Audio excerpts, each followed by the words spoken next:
하나님 말씀을 보겠습니다. 출애굽기 20장입니다. 출애굽기 20장 12절 5계명 우리 한 목소리로 같이 공독하겠습니다. 내 부모를 공경하라. 그리하면 내 하나님 여호와가 내게 준 땅에서 내 생명이 길리라. 아멘. 기도드리겠습니다.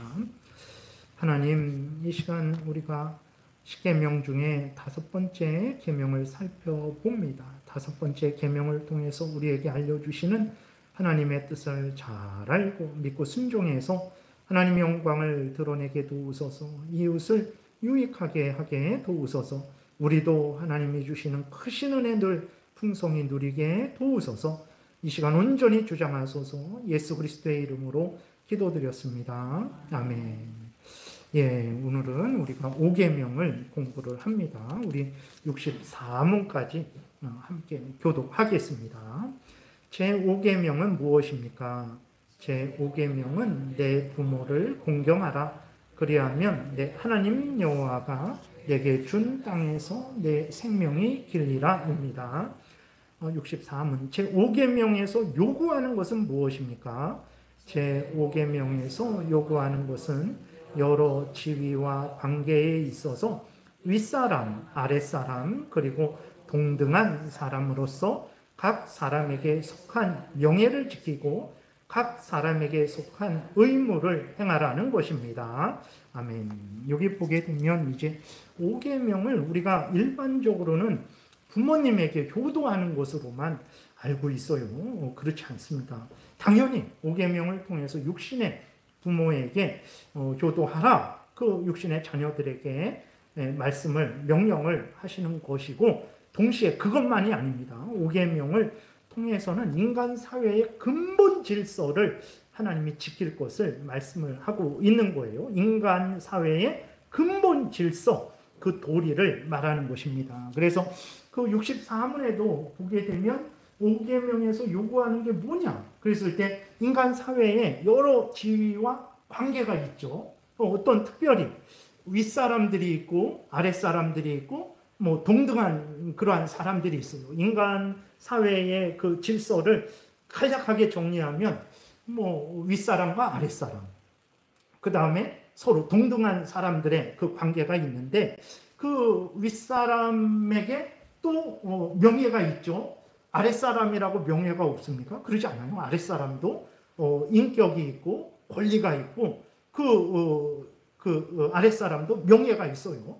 그 동등한 사람들도 명예가 있죠. 그래서 5계명을 통해서 하나님이 모든 인간들에게 말씀을 하시는 것은 윗사람, 아랫사람, 그리고 동등한 그러한 사람의 관계가 있는데 각 사람에게 속한 명예를 지켜야 된다라는 거예요. 그 다음에 두 번째로는 각 사람에게 속한 의무를 행해야 된다라는 거예요. 하나님이 5계명을 통해서 이것을 알려주고 있어요. 그러니까 단순히 이것은 5계명은 육신의 자녀들에게만 하시는 말씀이 아니에요.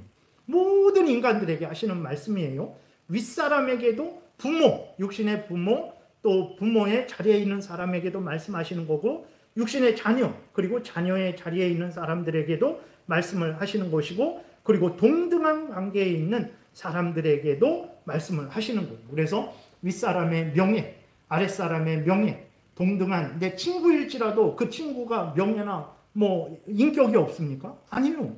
인격이 있고 그 사람을 존중해 줘야 돼요. 그러니까 윗사람의 명예, 아랫사람의 명예, 동등한 사람들의 명예를 존중해야 된다라는 거. 그리고 윗사람은 윗사람이 해야 할 일을 해야 되고 아랫사람은 아랫사람이 해야 될 일을 해야 되고 동등한 사람들은 또 동등한 사람들이 해야 될 일을 해야 된다. 이것을 우리에게 말씀을 하고 있는 거예요. 넘겨보세요. 그러면 윗사람이 누구냐?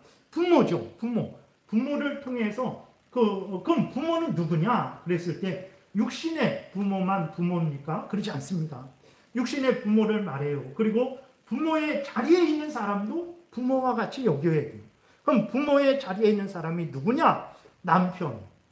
아니 목사님 시대가 어느 시대인데 무슨 이렇게 남편이 부모의 자리에 있다고 합니까? 이렇게 그러실 수도 있는데 성경은 남편이 부모의 자리에 있다고 말해요. 남편이 여자의 머리라고 말을 해요. 그렇다고 여자가 못났다라는 게 아닙니다. 하나님이 여자가 더 잘난 여자들이 많아요. 미련한 남편, 무능한 남편, 무지한 남편 많습니다. 근데 하나님이 그 질서를 남편을 먼저 앞세우고 여자를 뒤에 세운 거예요. 이런 질서가 있기 때문에 남편이 부모의 자리에 있다라고 말을 하는 거예요. 뭐 이게 예전에 만들어졌으니까 주인, 뭐 종과 주인의 관계에 있어서 주인은 부모의 자리에 있는 거죠.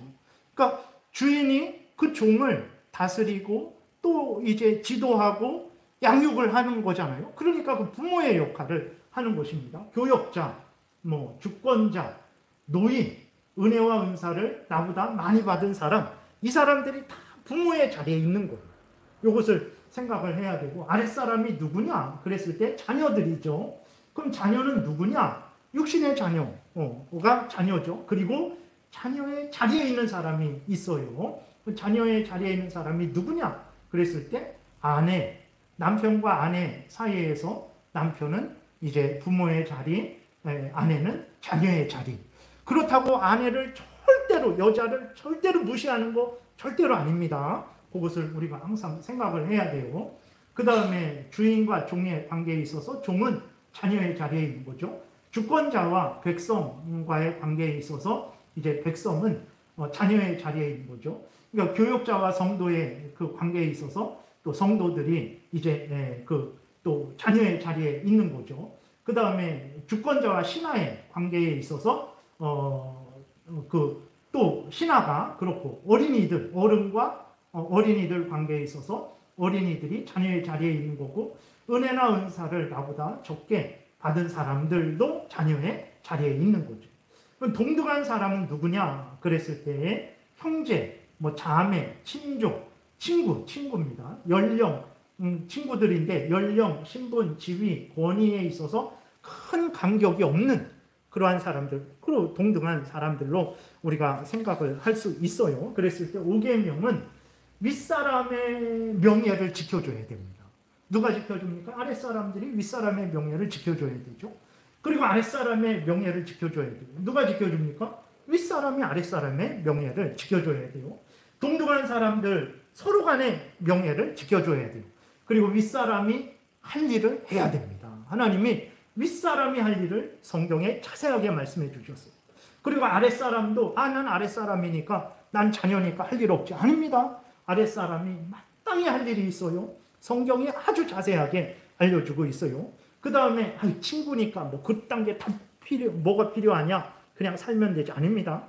친구들 사이에서도. 그러니까 우리 성도들, 이렇게 성도들도 한 형제 자매로서 서로 동등한 위치에 있는 거죠. 서로 마땅히 행해야 될 의무가 있는 거예요. 그러한 일들을 이제 해야 된다라는 것을 5계명을 통해서 알려주고 있어요. 그래서 5계명이 의외로 내용이 많습니다. 그래서 오늘은 이제 먼저 부모를 공경하라 그랬으니까 아랫사람이 윗사람에 대해서 할 일을 좀 이렇게 천천히 살펴보는 시간을 가질게요. 그럼 이제 먼저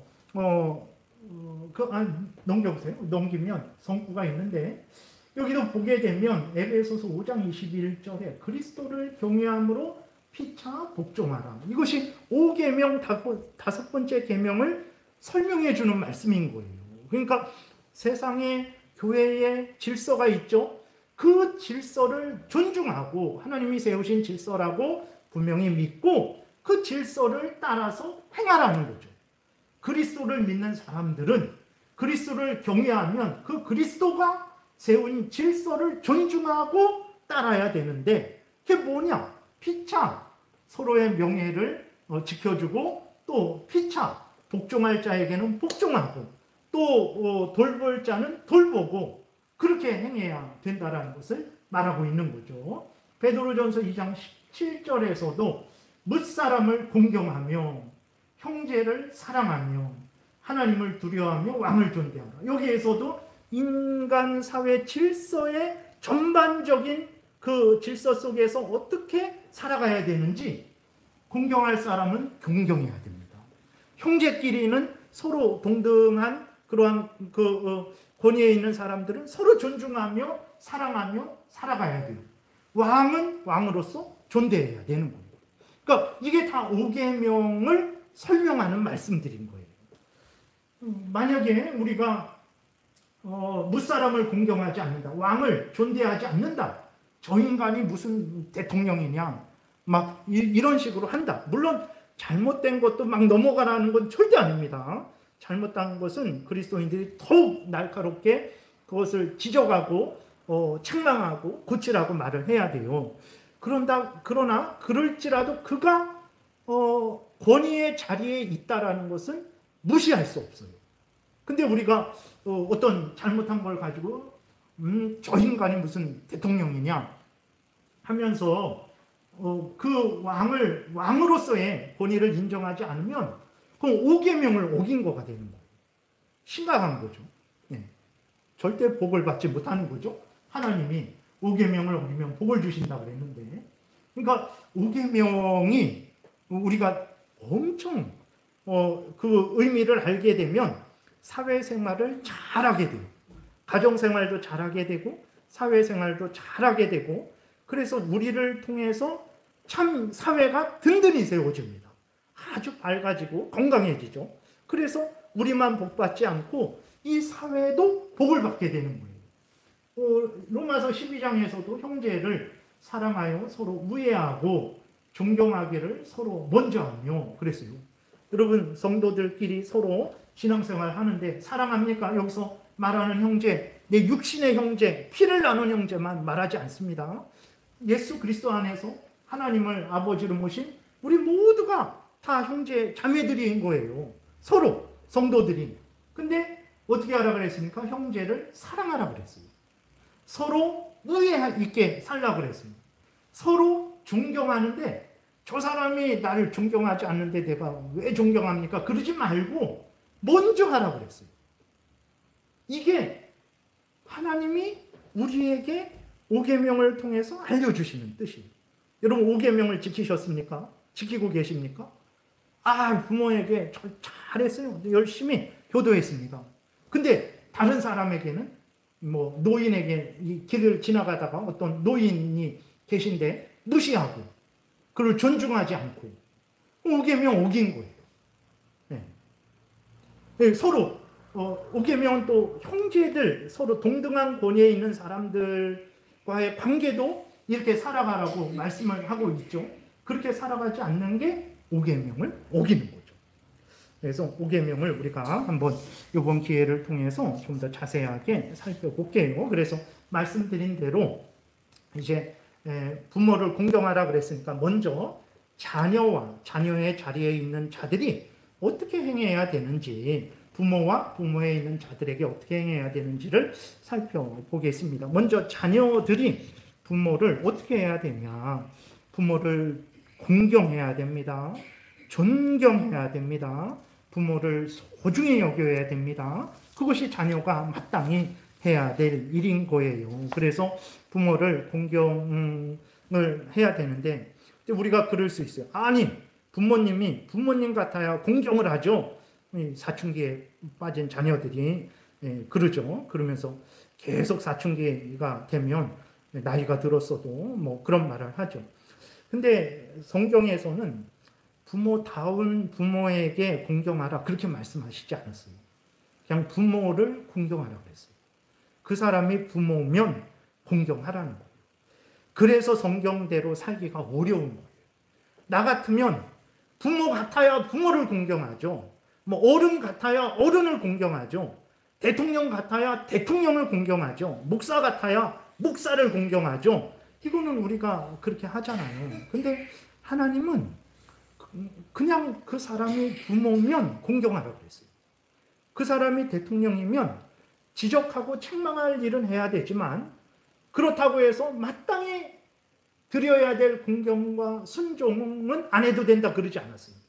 지적하고 잘못을 책망하더라도 그가 대통령이기에 그가 부모의 자리에 있기에 그 마땅히 공경하고 순종해야 됩니다. 그래서 하나님 말씀대로 살기가 어려워요. 난 하기 싫은데 아니 내가 저 사람에게 왜 존경을 하고 저 사람에게 순종을 해야 되지? 너무나 살펴봐도 저 사람에게 순종할 이유가 없는데, 저 사람에게 순종할 존경을 드릴 가치가 없는데 내가 왜 그래야 될까? 우리는 그런단 말이에요. 근데 하나님은 그 사람이 부모의 자리에 있으면, 부모면 공경해라 그랬습니다. 우리는 하나님의 말씀을 따라야 되는 거예요. 공경할 때 어떻게 공경해야 됩니까? 마음으로도 공경해야 됩니다. 말로도 공경해야 돼요. 그 다음에 행동으로도 공경해야 돼요. 물심양면으로도 공경해야 되는 것입니다. 열왕기상 2장 19절을 우리 같이 읽겠습니다.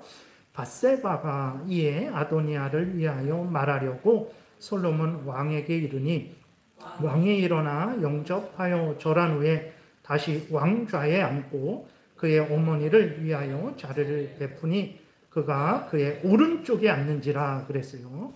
밧세바가 이제 아도니아, 이게 반역하는 아도니아죠. 근데 어쨌든 밧세바가 솔로몬 왕에게 나와서 아도니아가 부탁한 말을 솔로몬 왕에게 전하려고 솔로몬 왕에게 나왔어요. 그러니까 밧세바가 솔로몬의 어머니죠. 그러니까 밧세바가 오니까 그 솔로몬이 왕인데도 그 자리에 일어나갖고 어머니를 오른쪽에 앉으라고 그렇게 하는 거예요. 오른쪽은 이제 왕의 능력, 권세, 존귀한 자리죠. 왕의 우편에 앉는다라는 것은 이렇게 그 솔로몬 왕이 자기 어머니를 외적으로도 존대했어요. 마음으로 내가 엄마 사랑하고 엄마 좋아하니까 저 끝에 앉아 그냥 이러지 않았어요. 이게 형식적으로 마음으로도 존경해야 되고 실제 행동으로도 말로도 마음으로만 아니라 물질로도 부모님을 공경해야 됩니다. 우리가 그렇게 해야 돼요. 예전에 제가 언제냐 91년도 그때 제가 다니던 교회가 그 당시 벌써 몇 년 전입니까? 30년 전인가요? 35년 전. 그때 선교회 목사님이 아주 선교에 그냥 정말 미치셨어요. 선교에 미치셔갖고 그때 91년도면 해외여행 아주 우리나라 아직 그때 잘 모를 때예요. 그래서 배낭여행이 거의 이제 조금 이렇게 일어나게 될 때. 근데 우리는 벌써 교회에서 어떻게 했냐면 청년들 한 3, 40명을 이렇게 배낭여행을 몇 번을 다녀왔어요. 근데 놀러 간 게 아니라 거기에서 막 농악팀, 찬양팀, 연극팀, 이런 걸 만들어 갖고 해외로 그 선교여행을 다 다녀왔어요. 그러니까 저도 91년도에 동남아 5개국 40일 동안, 동남아 5개국, 유럽 5개국, 그 40일 동안 진짜 전도 엄청 했습니다. 막 이렇게 농악하고 사람 모으고 목사님 설교하고 이런 식으로 해서 많이 전도하고 그랬는데 그때 이제 태국인가 거기 이렇게 갔어요. 그래서 그 교회 선교사님 교회에 도착해갖고 우리가 짐을 이렇게 좀 정리하고 있었어요. 그러니까 정신없죠. 와갖고 짐 정리하고 있는데 선교사님이 짐 정리 잘하나 이렇게 오셨어요. 그래서 우리는 선교사님 뵈고 예 선교사님 안녕하세요 이렇게 하고 계속 짐을 정리했는데 그 목사님이랑 같이 오셨다가 선교사님이 이제 나가시고 목사님이 다시 들어오시더니 다 엎드려 뻗쳐 그러는 거예요. 그래갖고 깜짝 놀래갖고 짐 정리하다가 우리는 이게 뭔 일인가 다 엎드려 뻗쳤어요. 그때 진짜 30 먹은 형님들도 있었고 그때 저도 이제 대학교 1학년 2학년이니까 엎드려 뻗쳤어요. 목사님이 화가 나갖고 내가 너희들을 이렇게 교육했냐라고 하면서 막 소리 지르시고 한참 혼났어요. 왜 혼났냐면 어른이 들어왔는데 일어나지 않았다라는 거예요. 근데 우리가 그걸 무시한 게 아니고 정신없어갖고 이렇게 그리고 일어난 사람도 있었고 앉아서 짐 정리 막 풀고 인사드리고 그랬는데 왜 똑바로 어른한테 예의를 갖추지 않냐고. 그래서 진짜 엎드려 뻗쳐서 한참 혼났어요. 네. 오늘날에는 어른이 들어와 저도 자녀들을 잘 교육을 못하죠. 어른이 들어와도 인사를 하나 정말 그러죠. 근데 그거는 옳지 않은 거예요. 그러니까 부모뿐만 아니라 윗사람을 공경할 때 마음은 물론이거니와 이렇게 행동으로도 해야 된다. 그러니까 교회에서 그런 교육을 받으니까 군대 가서만 뭐 그런 거 배우진 않았습니다. 물론 저도 어렸을 때 예, 아무튼 그런 교육을 제가 사는 시골에서 모든 사람에게 인사하라 그래갖고 아주 진짜 어떤 때는 밖에 나가는 게 싫을 정도였어요. 아버지가 그냥 그래서 그 교동면에 소문이 났어요. 아주 인사 잘하는 애들로 그래갖고 그러니까 어쨌든 그렇게 교육을 받으니까 그래도 나름대로 예의 있게 잘 살았어요. 근데 어떤 때는 깜빡하고 예의를 못 차릴 때가 있고 막 그럴 때가 있죠. 여러분들이 혹시라도 제가 그럴 때 저 사람이 날 무시하는구나 그러지 마시고 깜빡해서 저러는구나 그렇게 하시면 돼요. 절대로 여러분들 한 번도 무시하지 않습니다. 저는 아무튼 그런 거예요. 그래서 솔로몬도 어머니를 이렇게 공경하는데 마음으로도 말로도 행동으로도 이렇게 공경했어요. 그러니까 자녀들은 부모님을 그리고 부모님의 자리에 있는 모든 사람들을 이렇게 마음으로도 말로도 행동으로도 존경해야 되는 것입니다. 그리고 자녀들은 또 자녀들의 자리에 있는 자들은 부모님이 윗사람이 가르칠 때 귀를 기울이고 순종해야 돼요. 다 자녀들 또 자녀의 자리에 있는 사람들은 듣기 싫어하죠. 저도 그랬던 것 같아요. 그게 참 인간 어리석어서 일찍부터 듣고 존중하고 순종했으면 더 복됐을 텐데 그저 조금만 머리 커지면 엄마가 뭘 알아요? 아버지가 뭘 알아요? 다 내가 알아서 해요. 결국은 하는 게 뭐가 있습니까? 그러니까 어리석은 거예요. 그래서 어떤 직업이나 어떤 결혼이나 아니면 중요한 인생에 그러한 문제에 있어서 부모님이 지도하시고 충고하시고 책망하고 그럴 때에 잘 들어야 됩니다. 그게 자녀의 자리에 있는 자들에게 하나님이 원하는 거예요. 정말입니다. 그 잠언 4장 같이 읽겠습니다. 아들들아 아비의 훈계를 들으며 명철을 얻기에 주의하라고 그랬어요.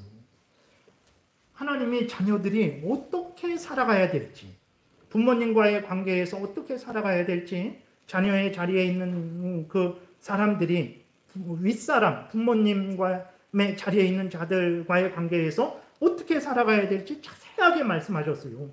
아비의 훈계를 들으라 그랬어요. 이게 하나님의 뜻입니다. 근데 안 들어요. 안 들어. 나중에 가서요. 아이고 그때 부모님이 하신 말씀 들을 걸. 이렇게 시간은 다 지났고 부모님은 안 계시고 자기는 나이가 벌써 찼고 안타까움만 남는 거죠. 한 번만 말씀하시지 않았습니다. 에베소 6장 같이 읽겠습니다. 자녀들아 주 안에서 너희 부모에게 순종하라. 이것이 옳으니라 그랬어요. 자녀들에게 자녀의 자리에 있는 자들에게 부모님께 순종해라 하나님이 직접 말씀하시는 것입니다. 네. 부모님께 순종하는 게 지혜로운 것이고 그것이 올바른 거예요. 그것이 복되게 되는 거죠. 그리고 훈계를 받을 때에도 잘 받으라 그랬어요. 하나님이 얼마나 세세하게 말씀하시는지 몰라요. 잠언 15장 같이 읽겠습니다. 훈계 받기를 싫어하는 자는 자기의 영혼을 경히 여김이라 견책을 달게 받는 자는 지식을 얻느니라 그랬어요. 하나님이 너 훈계 받기 싫어하는데 너 그거 잘못이다. 그 너의 영혼에 너의 인생에 큰 해가 된다. 부모님이 훈계하면 들으라. 어른들이 훈계하면 들으라. 선생님이 훈계하면 들으라. 목사가 하나님의 말씀으로 말하면 들으라는 거예요. 그러면 자기 영혼, 자기의 온 인생이 복되게 된다라는 거죠. 견책, 꾸짖는 거 듣기 싫잖아요. 근데 달게 받으라고 했어요. 제가 좀 어느 정도 이게 말하면 좀 부끄러운 건데 이거는 괜히 한 것 같네요. 그러니까 어떤 일이 있었냐면 어느 교회에서 이렇게 성찬식을 하는데 그 장로님이 뭘 이렇게 좀 하다가 실수했어요. 그러니까 목사님이 이렇게 탁 이렇게 하셨어요. 이렇게 탁 치셨어요. 근데 어떻게 보면 그거를 되게 장로님 입장에서는 엄청나게 이제 기분 할 수도 있는 일인데, 그 장로님이 나중에 뭐라고 그렇게 하시냐면, 목사님께 안수 받은 걸로 여기면 돼요, 막 그러시더라고요. 하나님이 참 그에게 큰 은혜를 내려주셨어요. 정말로. 그러니까 이게 훈계 받는 거 그 되게 싫어. 좀 사람들이 하죠. 근데 그것을 달게 받으면 정말 큰 유익이 있습니다. 우리가 자녀들, 육신의 자녀들, 육신의 자녀의 자리에 있는 자들이 정말 이것을 명심해야 됩니다. 그래서 하나님이 육신의 자녀들에게 요것만 겨우 뽑았지 성경 전체를 보면 얼마나 많은지 몰라요. 그래서 성경을 잘 읽고 믿고 순종하면 그 사람이 올바로 인생을 살아가게 되고, 가정생활을 올바로 하게 되고, 직장생활을 올바로 하게 되고, 모든 삶을 올바로 하게 돼요. 복된 인생을 살아가게 되는 것입니다.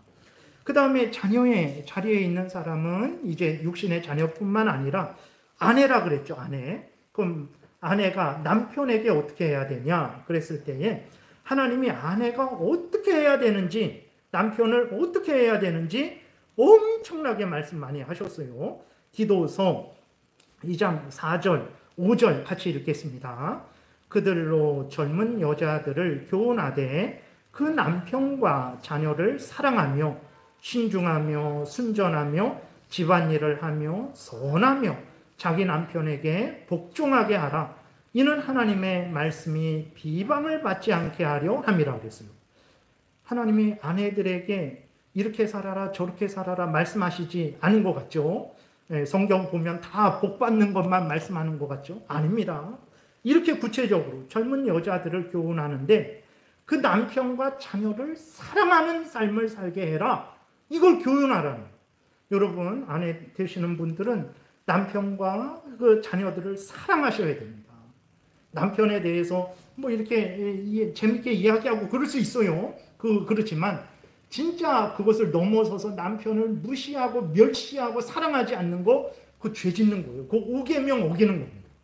남편을 사랑해야 돼요. 물론 다음 시간에 말씀드리겠지만 남편이 잘해야 됩니다. 그래야 아내가 남편을 사랑하게 되죠. 어쨌든 서로 자기가 할 일을 해야 되는 거예요. 그래서 5절에서도 또 말씀하고 있잖아요. 자기 남편에게 복종하게 하라. 네. 이게 2000년 전 바울 시대에만 해당되는 말씀입니까? 조선 시대가 아니니까 남편에게 복종하지 않아도 됩니까?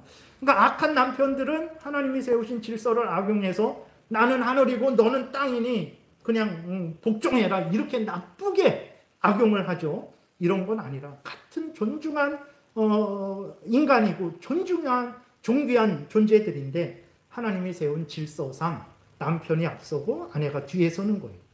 아내가 그 질서를, 하나님이 세우신 질서를 인정하고 따르는 거죠. 그래서 못난 남편이지만 남편을 사랑하고 남편을 존중하고 남편 뜻에 따르는 거예요. 잘못하면 부드럽게 잘못하는 것을 일러줘서 고치게 해야 되겠죠. 어쨌든 아내가 할 일은 남편을 사랑하는 거예요. 남편의 뜻에 따르는 거예요. 잘못된 걸 따르라는 게 아닙니다. 잘못된 것을 고치고 남편을 존중하라는 거예요. 그리고 침소를 귀히 여겨야 됩니다. 오늘날 결혼을 하찮게 생각하고 우습게 생각하고 아주 그 침소를 더럽히는 일들이 있는데 절대 그래서는 안 돼요. 하나님이 이렇게 말씀하셨어요. 히브리서 13장 4절에 모든 사람은 결혼을 귀히 여기고 침소를 더럽히지 않게 하라. 음행하는 자들과 간음하는 자들을 하나님이 심판하시리라. 또는 사람에게 혼인은 하시리라. 이렇게 말씀을 하셨어요. 그러니까 우리가 분명히, 물론 이것은 남편뿐만 아니라 아내들만 아니라 남편도 마땅히 행해야 될 일이에요. 어쨌든 아내들은 남편을 사랑하고 남편을 존중하고 남편에게 복종하고 남편과 결혼한 것을 소중히 여겨야 돼요. 남편과 결혼한 것을 후회하고 싫어하고 지겨워하고 다른 내 눈을 돌리는 것은 그는 큰 죄를 짓는 거죠. 디모데전서 3장 11절 함께 읽겠습니다. 여자들도 이와 같이 정숙하고 모함하지 아니하며 절제하며 모든 일에 충성된 자라야 할지니라. 집사의 집사들도 올바로 하나님 앞에 서야 되고 그 집사들의 아내도 올바로 하나님 앞에 서야 된다는 거예요. 정숙해야 됩니다.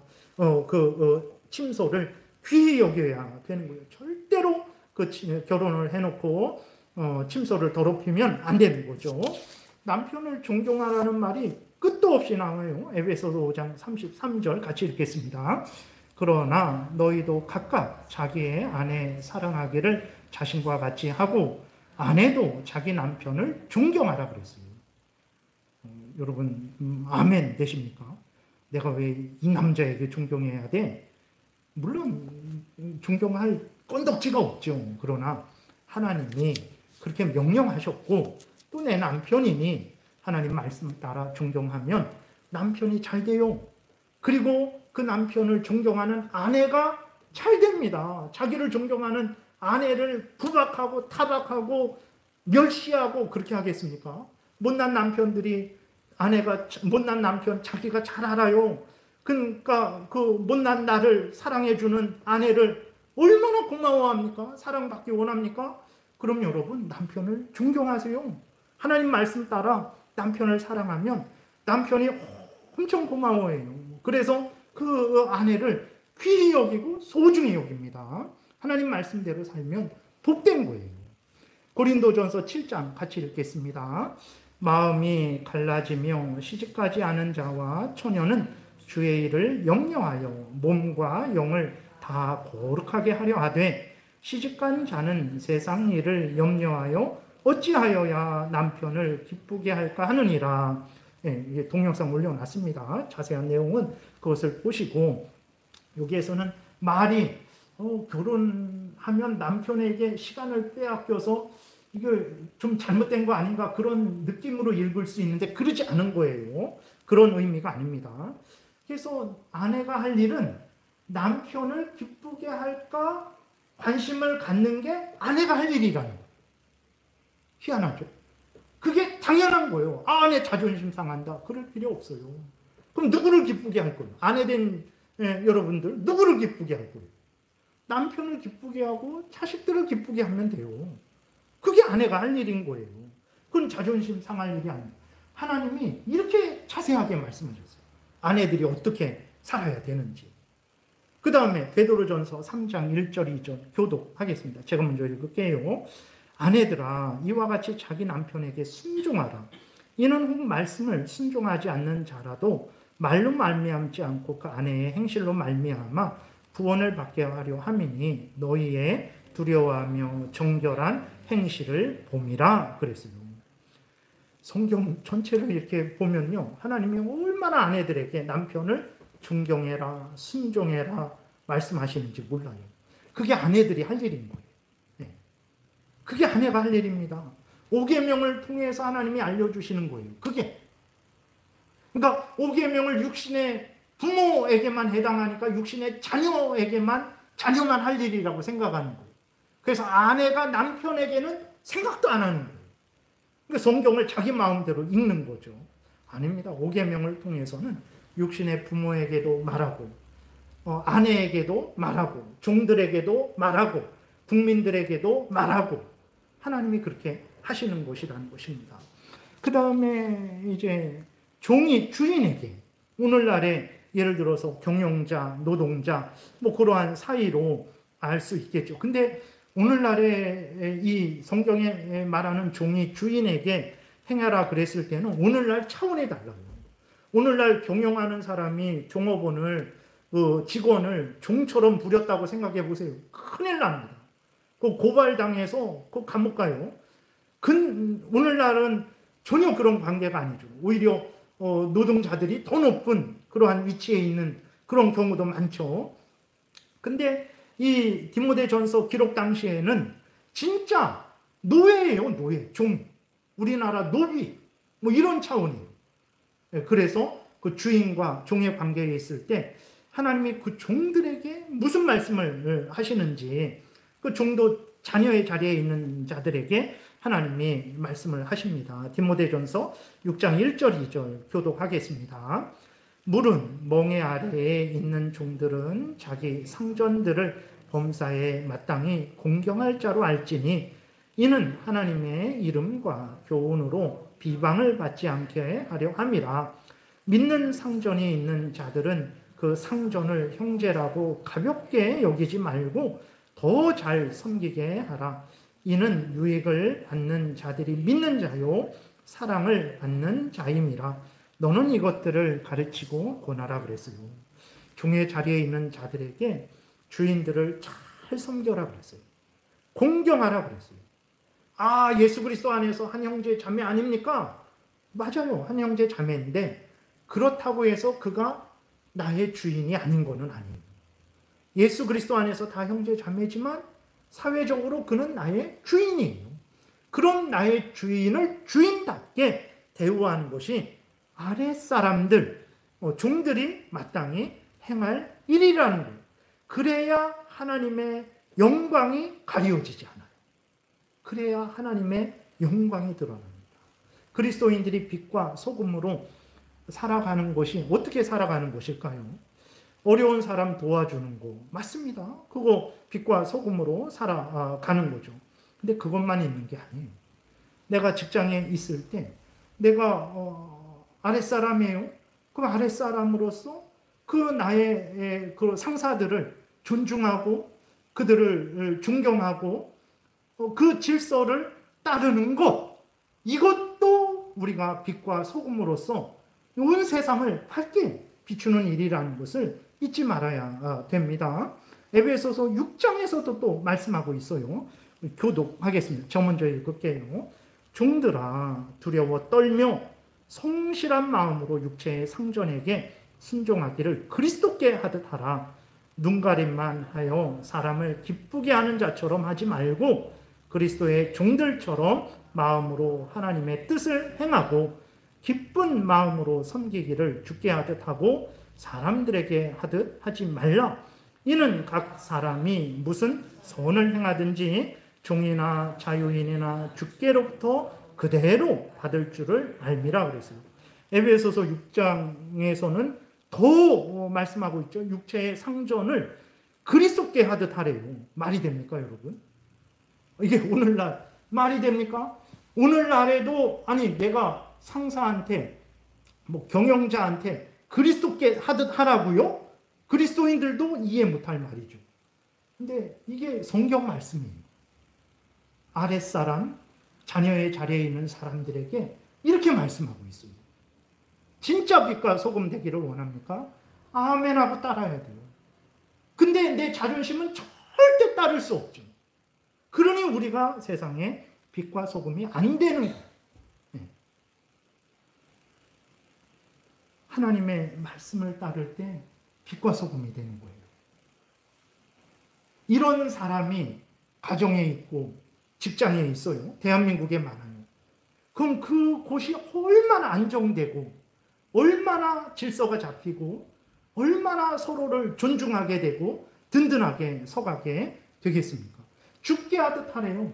눈 가림만 하지 말고 오늘 다 그냥 보이는 데서 일하고 보이지 않는 데서 놀고 먹고 그러지 말고 그리스도의 종들처럼 마음으로 하나님의 뜻을 행하래.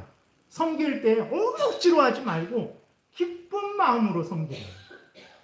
죽게 하듯 5절에 그리스도께 하듯 6절에 하나님의 뜻을 행하고 그리스도의 종들처럼 7절에 죽게 하듯 하나님. 네, 놀랍죠? 근데 그러면 하나님이 복을 주십니다. 8절에 이는 각 사람이 무슨 선을 행하든지 종이나 자유인이나 주께로부터 그대로 받을 것이다 말씀하고 있습니다. 말씀을 순종한 자에게 하나님이 복을 주실 거예요. 순종하지 않은 자, 저 사람은 순종하지 않고 반항하고 자기 마음대로 살아가는데 왜 나만 순종해서 힘들어야 합니까? 그럴 필요 없어요. 순종하지 않는 사람은 순종하지 않는 상을 받을 거예요. 내가 순종하면 나는 순종한 상을 받을 거예요. 그러니까 남들 뭐 한다고 따라가지 마시고 옳은 일이면 따라가시되 옳은 일이 아니면 부러워할 필요도 없고 그것 핑계대고 내가 해야 될 일 안 해서 안 됩니다. 내가 할 일 하면 되는 거예요. 그러면 하나님이 각각에게 상을 준다 그랬어요. 얼마나 감사한 일입니까? 베드로 전서 2장에 또 말씀하고 있어요. 베드로 전서 2장 18절부터 21절 교독하겠습니다. 제가 먼저 읽을게요. 사환들아 범사에 두려워함으로 주인들에게 순종하되 선하고 관용하는 자들에게만 아니라 또한 까다로운 자들에게도 그리하라. 부당하게 고난을 받아도 하나님을 생각함으로 슬픔을 참으면 이는 아름다우나 죄가 있어 매를 맞고 참으면 무슨 칭찬이 있으리요. 그러나 선을 행하고 고난을 받고 참으면 이는 하나님 앞에 아름다우니라. 이를 위하여 너희가 부르심을 받았으니 그리스도도 너희를 위하여 고난을 받으사 너희에게 본을 끼쳐 그 자취를 따라오게 하려 하셨느니라 그랬어요. 여러분 착한 주인에게 아주 인격적이고 그 직원들을 잘 대해주고 복지를 엄청 해주는 그러한 회사의 사장님에게 순종하는 거 얼마나 쉽습니까? 기쁘죠. 기쁨으로 하게 돼요. 열심으로 자원으로 하게 돼요. 근데 아주 까다롭게 까탈스럽게 하고 이 일 저 일 시키고 합당한 그러한 대가를 어떻게 해서든 안 주려 그리고 일만 시키려 그리고 정말 당장 때려치고 싶고 멱살 잡고 막 하고 싶어요. 근데 하나님이 뭐라고 하시냐면 이렇게 선하고 관용하는 자들에게만 그렇게 순종하지 말고 까다로운 자들에게도 그렇게 하라는 거예요. 하나님이 아랫사람들이 자녀의 자리에 있는 사람들이 어떻게 행해야 될지 이렇게 자세하게 알려주고 있는 거예요. 근데 우리는 이런 말씀을 다 넘어가죠. 그리고는 하나님이 나만 위로해주고 나를 잘되게 해주고 복준다는 말만 듣고 따라가는 거죠. 그러니까 이러한 많은 말씀들을 우리가 던져버리고 실행하지 않으니까 세상 사람들이 볼 때 탐욕적이고 이기적이고 질서도 안 지키고 그리스도인들이 뭐 그래? 라고 하는 거죠. 우리가 올바로 하나님의 뜻을 따르게 되면 이제 참 우리도 복을 받고 이웃도 복을 받게 되는 거예요. 우리 시간이 좀 지나서 하나만 읽고 마치겠습니다. 그리고 아랫사람들, 그 직원들은 주인의 재산을 부지런하게 이제 소중히 여기고 그것들을 잘 관리하고 증진시켜야 돼요. 디도서 2장 9절, 10절 교독하겠습니다. 종들은 자기 상전들에게 범사에 순종하여 기쁘게 하고 거슬러 말하지 말며 훔치지 말고 오히려 모든 참된 신실성을 나타내게 하라. 이는 범사에 우리 구주 하나님의 교훈을 빛나게 하려 함이라. 직원된 자들이 그 경영자에 고용되어서 일을 하면 정말 그 경영자 회사의 그 모든 것들을 소중하게 여기고 그것을 그 회사가 이득을 보기 위해서 열심히 애쓰고 힘쓰는 게 마땅한 일인 거예요. 회사가 경영자가 이득 보는 것을 빼앗아갖고 그거 물론 그 경영자는 올바로 나눠줘야 됩니다. 그건 당연한 거예요. 어쨌든 직원은 그 회사가 잘 되기를 위해서 애쓰고 힘쓰는 게 마땅한 일인 거예요. 이런 마음과 태도로 회사에서 일을 해야 그 회사가 잘 됩니다. 회사가 잘 돼야 내가 잘 되는 거예요. 근데 그걸 폐합화해갖고 그렇게 회사가 잘 되지 않게 하려고 그러고 그냥 먹으려고만 하면 회사가 망해요. 그러면 나는 어디서 일합니까? 안 돼요. 우리 그 애가 그 알바 하는데 편의점에 중학교 애들이 오는데 이 녀석들이 아직 어리고 개구쟁이들이잖아요. 그러니까 막 저기 하니까 화가 나갖고 뭐 이렇게 달라 뭐라 그랬나? 물론 그 불친절하게 좀 말을 한 거예요. 애들한테. 거기 편의점 라면 먹는 데도 있는데 요새는 또 라면을 안 먹게도 하고 그러더라고요. 그러니까 여긴 라면 먹는 데 아니에요. 애들한테. 그런 거예요. 그러니까 그렇게 했다 그러더라고요. 그래서 애한테 야 그래도 잘 그렇게 해라. 네가 그렇게 함부로 하게 되면 애들이 또 편의점에 안 올 수 있지 않냐. 그러면 그 주인이 손해를 보는데 너는 직원이니까 아무튼 최대한 잘해서 함부로 그렇게 하지 말아서 애들이 또 오는데 방해되지 않게 해라. 이렇게 말을 했던 적이 있거든요. 그러니까 우리들이 직원으로서 삶을 살아갈 때 어떤 마음과 태도로 살아가야 될까? 내가 열심히 사는데 왜 하나님이 나에게 복을 안 주실까? 알고 보니까 그 회사가 망하기를 바라고 그 회사가 잘 되기를 위해서 애쓰고 힘쓰지 않고 하나님이 그 사람에게 복을 주겠습니까? 안 줘요. 훔치지 말고 정말 어디죠? 네. 오히려 참된 신실하게 일을 해갖고 상전들을 기쁘게 하라는 거예요. 이건 노예처럼 굴종의 삶을 살라라는 게 아니고 그게 직원 너가 할 일이다. 아랫사람인 너가 할 일이다. 너의 일을 해라. 그러면 너가 잘 되고 다른 사람이 잘 되고 하나님의 영광이 드러난다. 이렇게 말씀하고 있는 거예요. 이게 다 오계명과 관련된 말들이에요. 오늘 시간이 좀 지나서 반밖에 못했어요. 다음 주에 또 이렇게 계속해서 이어서 살펴보겠습니다. 기도드리겠습니다. 하나님, 성경이 우리의 신앙생활과 일상생활에 규범이 된다고, 법칙이 된다고, 기준이 된다고 말씀하셨는데 우리는 그 의미를 잘 몰랐습니다. 그러나 성경을 자세히 살펴보니 참 부모는 어떻게 행해야 되고 또 자녀의 자리에 있는 자들은 어떻게 행해야 되는지, 종은 어떻게 행하고 주인은 어떻게 행해야 되는지 자세하게 알게 됩니다. 하나님 성경에서 알려주는 모든 말씀을 아멘하고 받아들이고 그대로 믿고 순종하게 도우소서. 하나님, 내가 복될 것이고 또 나와 함께하는 이웃이 복될 것이고 또 하나님의 영광이 드러날 줄 믿습니다. 감사드리고 예수 그리스도의 이름으로 기도드렸습니다. 아멘.